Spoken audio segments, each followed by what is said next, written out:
जिस चीज़ का डर था वही हुआ। हमें ज़लालत का सामना करना ही पड़ना था पाकिस्तान को। एज अ पाकिस्तानी फैंस हमारी किस्मत ही ख़राब है कि पाकिस्तान टीम कभी भी हमें खुश नहीं कर सकती।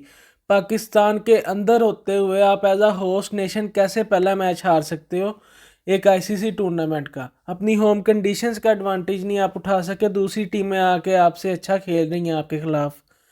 आपको यही नहीं पता कि आपने कितने स्पिनर्स खिलाने हैं, कितने स्पेशलाइज्ड स्पिनर्स खिलाने हैं। एक आपके पास स्पिनर है, उसको भी आ जाके अगर मार पड़ना शुरू हो जाए तो आपके पास कोई दूसरा स्पेशलाइज्ड स्पिनर ही नहीं है। आज हमने देख लिया कि जहां न्यूजीलैंड प्रेशर सिचुएशन में थी, जहां इनिंग्स बिल्ड कर रही थी, तो हमारे पास दूसरा स्पिनर ही नहीं था जो आके मुश्किल टाइम दे उनको। अबरार अहमद के हमने ओवर्स बचाने थे ओबियसली, लेकिन हम जो मिडिल ऑर्डर के इंपॉर्टेंट ओवर्स होते हैं वो हम किन दो बॉलर से करवा रहे थे, सलमान अली आगा और खुशदिल शाह, जो कि एक पार्ट टाइम बॉलर्स हैं और बैटिंग ऑलराउंडर्स हैं। तो हम ये कैसे सोच सकते हैं कि हम चार बॉलर्स के साथ एक ओडीआई मैच जीत जाएंगे किसी भी टीम के खिलाफ। अब दूसरी टीम्स को देखें तो वो पांच स्पेशलाइज्ड बॉलर्स खिलाते हैं। तो बहुत शर्म का मुकाम है कि पाकिस्तान की इतनी पुअर प्लानिंग है, पुअर मैनेजमेंट है। मैनेजमेंट पता नहीं अपने आप को क्या समझती है। आकिब जवेद ने अपने आप को पता नहीं क्या समझ लिया, दो टेस्ट मैच जिता के। वो भी डिसीजन उन्होंने लिया स्पिनिंग ट्रैक का और पाकिस्तान मैचेस जीत गए, तो अब कुछ भी करेंगे वो जो उनके दिल में आएगा। सबसे पहले मैं बात कर लूँ कि न्यूजीलैंड ने अपनी इनिंग्स कैसे बिल्ड की है। एक बड़ी टीमें अपनी इनिंग्स कैसे बिल्ड करती हैं। उनके ऊपर प्रेशर आया शुरू में, 20 ओवर में उनके ऊपर प्रेशर था, 3 विकेट्स उनकी गिर चुकी हुई थी, लेकिन विल यंग और साथ उनके टॉम लैथम दोनों ने सेंचुरीज की हैं।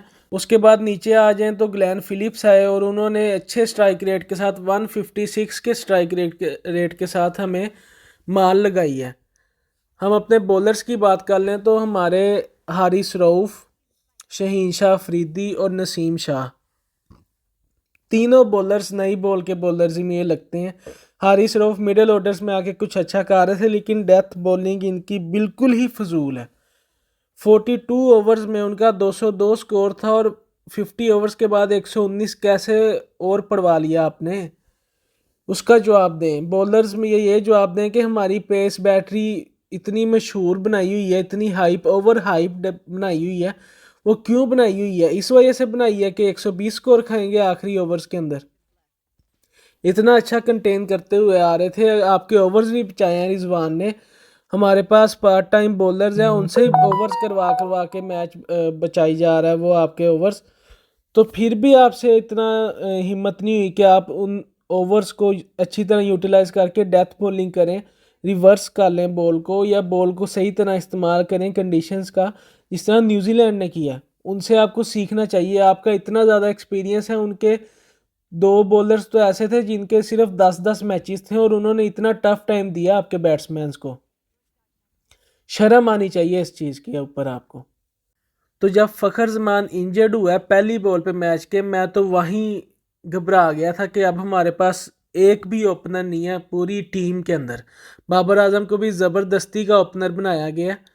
तो जब एक स्पेशलाइज्ड ओपनर ही हमारा इंजर्ड हो गया तो अब कौन खेलेगा? तो वहाँ आ जाते हैं सऊद शकील। अब सऊद शकील को इन्होंने बली का बकरा बनाया है। वो ऐसा प्लेयर है कॉम्पैक्ट, मिडल ऑर्डर्स के अंदर इतना अच्छा प्लेयर है, लेकिन उसको ओपनिंग कराई है इन्होंने। वो ज़िंदगी में पहली दफ़ा ओपनिंग कर रहा था।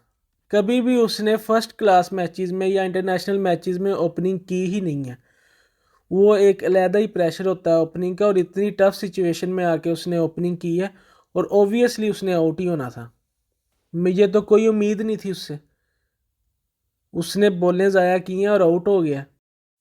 यार आप लोग इस बात से जज करो ये कितना गंदा डिसीजन था कि हमने 22 स्कोर किया पावर प्ले के अंदर, और ये लोएस्ट स्कोर है by any team in home conditions.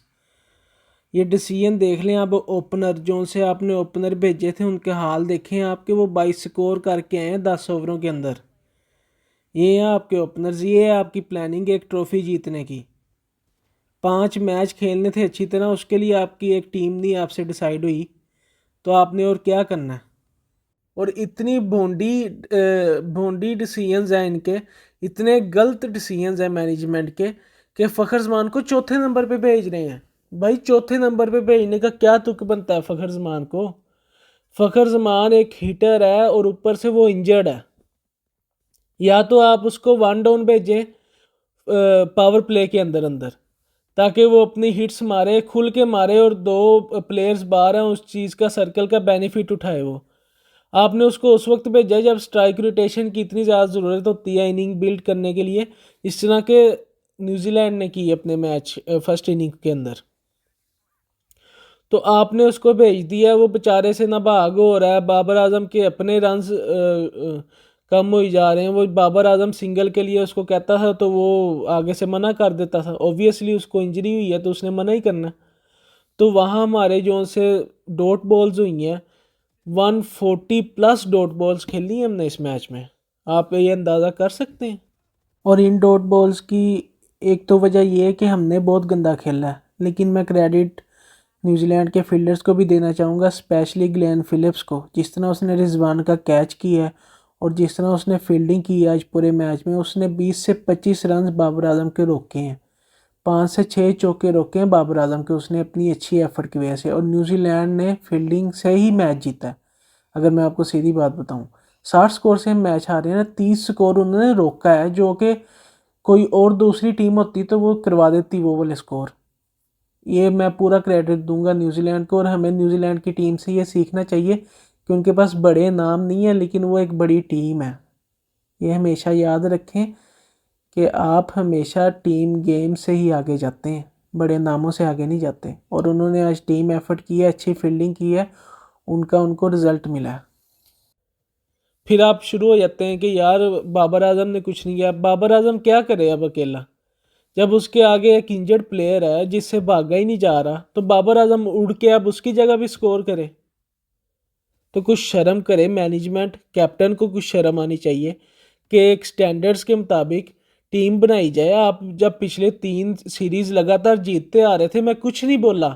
जब आप सारी मैनेजमेंट लगी हुई थी टीम चेंज करने पे, खुशदिल शाह ने बहुत अच्छा किया, नो डाउट, लेकिन आपके पास ओपनर ही कोई नहीं है अगले मैच के लिए। फ़खर जमान अगर ना सही हुआ, अगर वो इंजर्ड ही रहा जिस तरह आज हुआ है वो, या उसकी इंजरी रिकवर होने में 4 से 5 दिन लग गए, तो हमारा तो मैच अगला बढ़ गया इंडिया के खिलाफ वाला। कौन ओपनर होगा बाबर आजम के साथ? सऊद शकील, कामरान गुलाम, कभी आपने पहले प्रैक्टिस कराई है इनकी ओपनिंग पे? आप बहुत ओवर कॉन्फिडेंट हो के चैंपियन ट्रॉफी के आईसीसी के टूर्नामेंट में गए, और यह ओवर कॉन्फिडेंस आपको भारी पड़ेगा, ज़रूर पड़ेगा। क्योंकि इस मार गया पूरा मीडिया आपको क्या क्या कह के आपने नहीं खिलाया ओपनर कोई भी स्पेशलाइज्ड। रख ले शान मसूद को, रख ले इमामुल हक को, रख ले हुरैरा, इतना अच्छा परफॉर्म करके गया वार्म अप मैच में। इतने ज़्यादा ओपनर्स होने के बावजूद आपकी सिलेक्शन इतनी गंदी है। फ़हीम अशरफ को आपने किस चक्कर में रखा हुआ है? उस्मान खान को किस चक्कर में रखा है? आप उस्मान खान को खिलाएंगे 5 मैचेस में एक भी मैच रिजवान के होते हुए? रिजवान कैप्टन है आपका, तो आप दूसरा विकेट कीपर क्यों लेके जा रहे हैं? अपने मुल्क में हो रही है आपकी आईसीसी चैंपियन ट्रॉफी, तो आपको ओपनर्स रखने चाहिए थे। अब हम मैच हार गए, अब हम दवाओं के सर पे ही हैं कि जी वो उसको हरा दे, ये इसको हरा दे, ये इसको हरा दे। न्यूजीलैंड सारे मैच जीत जाए, हम इंडिया को हरा दें, तो हम आगे पहुंच जाएंगे। पहुंच तो हम जाएंगे कि अगर हम लगातार यहाँ से 2 मैच जीते और न्यूजीलैंड भी सारे मैच जीते। लेकिन ऐसा नहीं होता भाई कि आप जो सोचे वही होना है। आप कभी ऐसा टूर्नामेंट आपका गया कि आपने किसी की तरफ ना देखा हो, भीख ना मांगी हो किसी से? आप इंडिया पे डिपेंड कर रहे हैं आ जाके, या न्यूजीलैंड पे डिपेंड कर रहे हैं? कुछ शर्म करें। सिंगल हैंडेडली कभी हमें कोई सेमीफाइनल तक पहुंचा दें या फाइनल तक पहुंचा दें कि आपने हमेशा हमारी सारी धड़कनें तेज करके और उम्मीदें दे के फिर हम सारी उम्मीदें तोड़नी होती हैं। तो आप, मैं तो सिर्फ यही उम्मीद करूंगा कि इंडिया के खिलाफ कोई गैरत अपनी जगाएं, टफ कंपटीशन दें। अब जाके उनको जफियां पप्पियां ना करना, हंस हुस के ना दिखाना फील्ड के अंदर। अब लड़े, तगड़े हो जाए, ताकि एक हमारे पास जो अपॉर्चुनिटी है इंडिया को हरा के, फिर बांग्लादेश को तो हम इजीली हरा देंगे। अगर उनको भी ना हरा सके तो लानत है हमारे ऊपर। तो अब इंडिया को हरा के क्वालिफाई करें सेमीफाइनल के लिए। ताकि फिर सेमीफाइनल की, चलो कम से कम सेमीफाइनल तक तो पहुंचेंगे। ये तो होगा कि होम टीम सेमीफाइनल खेल रही है अपने घर के अंदर। अगर पहली आउट होगी तो शर्म का मुकाम है सारों के लिए। क्या करा लिया आपने 27 साल बाद चैंपियन ट्रॉफी को होस्ट करके।